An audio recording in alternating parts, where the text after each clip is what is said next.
Is this for real? Are you seeing what I'm seeing? Is this for real? I mean, United States President Donald Trump has said that our Prime Minister, Benjamin Netanyahu, has agreed to this 21-phase end of the war. End of the war. Dismantling of Hamas.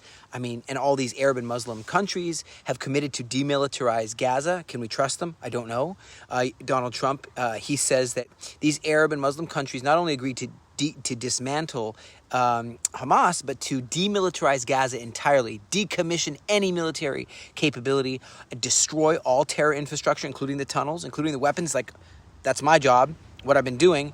All weapons production facilities, factories, all of the diabolical infrastructure that we've been working for about 2 years to destroy. And he says, not only that, if Hamas agrees to it, then all of the hostages, deceased and living, will return within no more than 72 hours. That's it. That means the hostages are coming back. Like, are you following this? Unbelievable. At the same time, you know what's going on. I mean, Sergeant Inbar Avraham Kav was killed, ramming attack. A good friend of mine, he's using a drone. He spots IEDs, that's improvised explosive devices that were about to blow up our guys, planted by the Hamas. Our planes are zooming over my head, and sirens as Hamas shoots right from Gaza. Yes, they shot from Gaza. And let me just tell you what, could it be real? Could it be real? I mean, I'm going to show you the full plan. You tell me, is this good? Is this bad? I mean, let me tell you what, even in Syria, there's explosions. Our guys are injured in Syria right now, agreeing to his 21-phased plan. And I believe he thinks it can really be the Riviera, just like the French Riviera, that you could have that in Gaza. And I mean, he says they've been working together, Netanyahu and Trump, for many, many, many, many years, and that they could bring prosperity to this region. And so what do you think about what Smotrich said? I just want to go back to what Smotrich said. And he said there's 6 main red lines that must be adhered to before any deals are made. What do you think about this? I think he says it really, really well.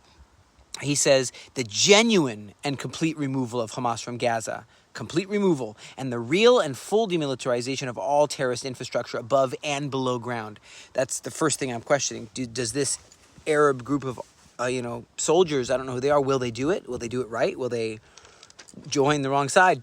Number 2, he says IDF will remain permanently within the perimeter, including the Philadelphia corridor, to make sure that there's no rearming that happens afterward.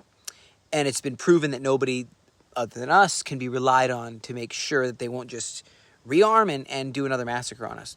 He says, number 3, there's no involvement of the Palestinian Authority in Gaza, not today and not ever. And he says it would be a false admission of the authorities' link to Gaza and its aspiration to establish a terror state within the land of Israel, in Gaza and in Judea and Samaria, like this whole Palestinian state. He says, no, we're not going to allow that. And he says, in line with that, there will be no mention, no implication, no Palestinian state of any kind, he says. President Trump explained that on taking office, he said, Israel's very, very small, and we would be... you can't have a terror state, for sure not a terror state, which is hell-bent on destroying Israel right next to you. And with the rights of a state and all that, he says it wouldn't be right. And he says, number 5, no involvement of Qatar in Gaza. By the way, Qatar received our Prime Minister's apology for striking terrorist Hamas on their land, within their sovereign state of Qatar. And I think Americans say Qatar. But he says no involvement of Qatar in Gaza. Qatar says, yes, we'll be the mediators again. We receive your apology and we'll be the mediators again. So, and he says no more financing Al Jazeera, one of the most powerful falsehood spewing anti-Israel propaganda machines. And number 6, he says Gaza can no longer be a place where people are forced to stay there. If they want to leave, they should leave. If they want to go, they should go. We should help them. If they want to leave overland through Egypt, they want to go, don't make them stay there. So, it's just a real interesting time right now that this deal has been agreed to. I should read the finalized, in a separate video, I'll do it, all of the 21 points. Do you know there was 21 cities of Jewish people in Gaza? And, you know, another thing he said, though, very interesting. He says, with regard to Judea and Samaria, we must seize this historic opportunity presented to make sure that a terrorist state will not develop and actually annex, to make sure that it is fixed politically and practically as Judea and Samaria as an inseparable part of the sovereign Israel. It's the heartland of the Bible. I mean, after all, he's got a very good point there. And he said the hopes and the prayers of all generations will accompany the prime minister in this important meeting. So, did we make the right choice? I guess we're going to see. Right now, things are going crazy in the world too. I mean, look at the amount of missiles and drones. 568 drones, 43 missiles on Ukraine by Russia. And just going through different countries and circling. It's just getting, things are really volatile right now. So, it's just, and there's all this misinformation about Israel going on and disinformation about Israel. Also, you know, there really is a very strong chance that Iran's going to just rush for that nuke.